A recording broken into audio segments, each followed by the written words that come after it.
बांग्लादेशी घुसपैठियों को बंगाल के अंदर घुसेड़ करके आपकी डेमोग्राफी को बदलने का काम कर रहे हैं, आपके हक पर डकैती डलवाने का काम कर रहे हैं।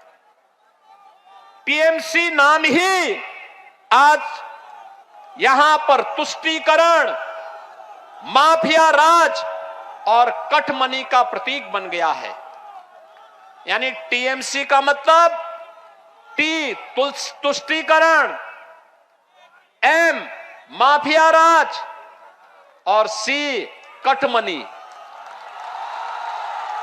याद रखना, हमें ऐसी सरकार नहीं चाहिए जो तुष्टीकरण करे, हमें तो संतुष्टीकरण वाली सरकार चाहिए। और वो मोदी जी का मंत्र है सबका साथ और सबका विकास।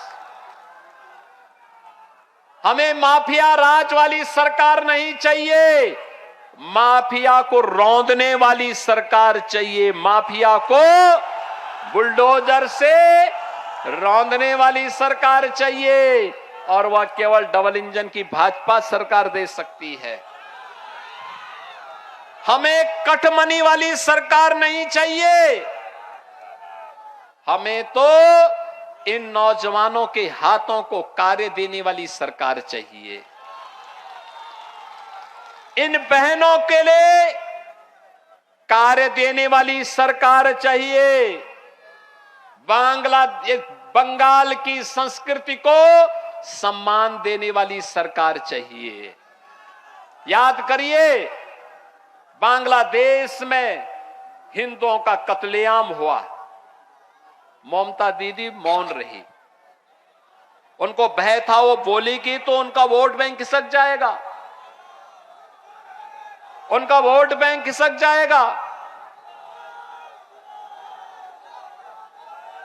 हमने विरोध किया, हमने विरोध किया। ये हिंदुओं पर अत्याचार स्वीकार्य नहीं, मुंहतोड़ जवाब देंगे। और बहनों और भाइयों, कांग्रेस भी मौन थी, वामपंथी दल भी मौन था, ममता दीदी भी मौन थी। इनको लगता था जैसे वहां कुछ हो ही नहीं रहा है। हमें इस प्रकार की तुष्टीकरण की पोषक सरकार नहीं चाहिए जो हमारे अस्तित्व के साथ खिलवाड़ करे, अराजकता को बढ़ावा दे। कहीं भी कोई ऐसी स्थिति नहीं होने देनी है। याद करिए, बंगाल की जो 570 किलोमीटर की लैंड जिसकी फेंसिंग होनी है, टीएमसी की सरकार फेंसिंग नहीं होने देना चाहती, क्योंकि वे घुसपैठी सिंडिकेट को बंगाल के अंदर घुसपैठ करवा करके यहां की डेमोग्राफी को अपने वोट बैंक के लिए उन्हें इस्तेमाल करना चाहते हैं। कहने के लिए तो टीएमसी नारा देती है मां माटी और मानुष की, लेकिन मां करा रही है। माटी घुसपैठियों के कब्जे में जा रही है और मानुष यहां का भयभीत है और सहाय जैसा दिखता है। बहनों और भाइयों, याद रखना, ये जंगल राज, ये अपराध, ये बंगाल के अस्तित्व के लिए एक संकट है, एक चुनौती है। हमें कभी देश को दिशा देने वाले बंगाल की इस पावन धरा का आह्वान करने के लिए मैं आया हूं।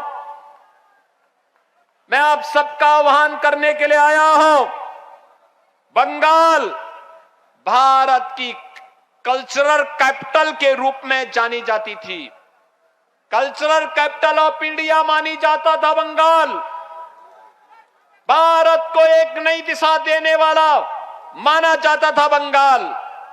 लेकिन कल्चरल कैपिटल से टीएमसी ने बंगाल को क्राइम कैपिटल बना दिया है। हमें क्राइम कैपिटल नहीं बनने देना है बंगाल की पावन धरा को। और यही कहने के लिए मैं आज आपके पास आया हूं। यहां पर कानून व्यवस्था लगभग ध्वस्त सी है, अराजकता चरम पर है। याद करिए, जहां पर न्यायिक अधिकारी भी सुरक्षित न हो, एक कॉमन मैन की क्या बात करते हैं आप? क्या बात की जा सकती है? आरजी कर मेडिकल कॉलेज में कैसी घिनौनी घटना घटित हुई थी, ममता दीदी मौन थी, क्योंकि टीएमसी के गुंडे उसमें कहीं ना कहीं से लिप्त पाए गए थे। और इसीलिए तो ये लोग अब सत्ता संचालन के अधिकारी नहीं हो सकते। इनके देशद्रोही मंसूबों को पूरी तरीके से समाप्त करने का इस समय आ गया है। और बहनों और भाइयों, इसीलिए मैं आप सबका आह्वान करने के लिए आया हूं। ये पावन धरा जिसने कभी भारत को एक नई दिशा दी थी, आज आपके सामने एक अवसर है। याद करिए, ब्रिटिश गवर्नमेंट ने 1905 में बंगाल विभाजन का एक षड्यंत्र रचा था। पूरा बंगाल उठ खड़ा हुआ था उसके खिलाफ, पूरा बंगाल उठ खड़ा हुआ था। स्वदेशी का नारा बंगाल ने दिया था और बंगाल से निकला स्वदेशी का नारा भारत के अंदर आजादी का मंत्र बन गया था। आजादी का मंत्र बना था। 1857 की प्रथम स्वातंत्र समर की लौ इसी बंगाल की धरती ने जलाया था, बैरकपुर में। याद करिए, यही बंगाल की धरा है जो लगातार जब भी अंगड़ाई लेती है, पूरा देश उसके साथ खड़ा होता है। और आज मैं आप सबसे कहने के लिए आया हूं, राष्ट्रगीत वंदे मातरम के 150 वर्ष पूर्ण हो रहे हैं। प्रधानमंत्री मोदी जी ने संसद का विशेष सत्र बुलाया था। हमने भी उत्तर प्रदेश विधानसभा में वंदे मातरम के 150 वर्ष पूर्ण होने पर विशेष सत्र का आयोजन किया था।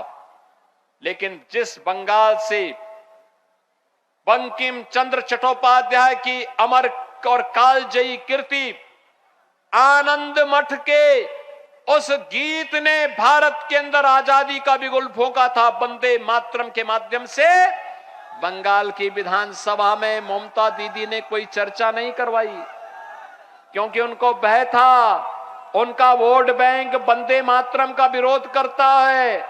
और मैं कहता हूं, भारत की धरती पर कोई वंदे मातरम गाने में परहेज करता है तो उसको भारत की धरती को छोड़ करके वहां जाना चाहिए जहां उसके लिए स्थान हो। ये तो राष्ट्र वंदना का गीत है, हर भारतवासी को गाना चाहिए। और अगर कोई वंदे मातरम का विरोध करता है तो फिर भारत उसको स्वीकार नहीं कर सकता है, भारत उसको स्वीकार नहीं कर सकता। और इसलिए बहनों और भाइयों, मैं आप सबका आज के इस अवसर पर आह्वान करने के लिए आया हूं। एनडीए प्रत्याशी के रूप में भारतीय जनता पार्टी ने श्री निर्मल खांडरा को अपना प्रत्याशी बना करके आपके बीच उतारा है।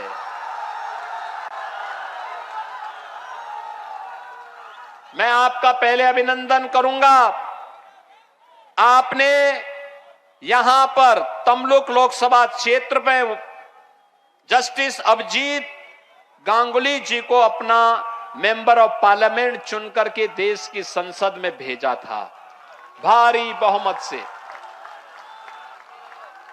Ganguly ji, you please. Justice Abhijit Ganguly ji चुनाव जीत के गए थे, पूरा देश ने खुशी मनाई थी, पूरे देश ने खुशी मनाई थी। बंगाल की जनता ने, तमलुक की जनता ने भ्रष्टाचार के खिलाफ आवाज उठाने वाली एक आवाज को देश की संसद में भेजा है। और मैं इसलिए आपका अभिनंदन करता हूं और अभिजीत जी का भी हृदय से अभिनंदन करता हूं। और बहनों और भाइयों, आज भारतीय जनता पार्टी ने यहां पर श्री निर्मल खांडरा को अपना प्रत्याशी बनाकर आपके बीच उतारा है। निर्मल खांडरा को अपना आशीर्वाद देंगे, सबका आशीर्वाद। दोनों हाथ उठा करके बोले, दोनों हाथ उठा करके। सबका आशीर्वाद है ना? पक्का जीतेंगे अगर आप सब आशीर्वाद दे देंगे तो। जिताएंगे, कमल खिलाएंगे। याद रखना, बंगाल में ही कमल खिलेगा क्योंकि यहां सबसे अधिक तालाब भी हैं। इसी में कमल खिलता है। और याद रखना, इसी में टीएमसी का जो चुनाव चिन्ह है ना, वह गल जाएगा और इसी में कमल खिलेगा। और उसी कमल को खिलाने के लिए एनडीए ने भारतीय जनता पार्टी के प्रत्याशी के रूप में निर्मल खारा को अपना प्रत्याशी बनाया है। आप सबका आशीर्वाद मिलेगा ना? सबका आशीर्वाद मिलेगा। दोनों हाथ उठा करके मेरे साथ बोलेंगे, भारत माता की, भारत माता की, भारत माता की, वंदे वंदे वंदे। আমাদের ভিডিও ভালো লাগলে লাইক এবং শেয়ার করুন। কমেন্ট সেকশনে গিয়ে জানান আপনাদের মতামত। আরো ভিডিও পেতে আমাদের চ্যানেল সাবস্ক্রাইব করুন এবং প্রতি মুহূর্তে খবরের আপডেট পেতে প্রেস করুন বেল আইকন।